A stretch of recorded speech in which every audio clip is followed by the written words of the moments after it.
Conscious choosing for flow's one-day training is built upon the formula for flow. Applying the formula for flow is like sand sifting through an hourglass, where the sands are what we individually experience, like judgments, disagreements, and conflict, or connection and flow. The skill for connection, represented at the top of the hourglass, is the process that transforms conflict into creativity by turning disconnection into connection with our fellow human beings by consciously choosing curiosity about observations, feelings, and needs. To connect, we must first slow down, focus on and clearly state what was observed, being curious about the facts of a situation instead of unconsciously relying on our knee-jerk meanings we state as facts.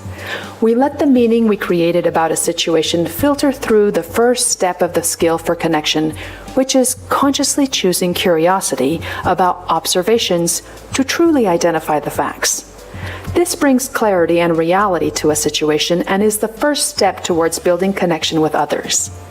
Next, our feelings are used as a directional guide or GPS to our needs. This is key to our connection, since we all have feelings that point to whether our needs have been met or not. At the core of our human connection are our individual needs. Unmet needs drive the judgments, disagreements, and conflict in any situation. Once we name the need, we are no longer serving the conflict but are now serving the need.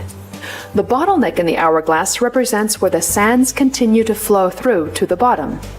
This is where the connection we built with others during the skill for connection will impact the results we obtain during the group dynamics of the STAR process for results. Once connection is established, we start at step 1 of the STAR process to stop and get clarity of purpose and direction as a group by identifying individual, team, and organizational needs, and the shared goal we'll work on together to meet the needs identified. Then at step 2, we think to brainstorm strategies or solutions that will help us most effectively reach our shared goal. At step 3, we act and make requests for commitments on the strategies we'll use to reach the shared goal.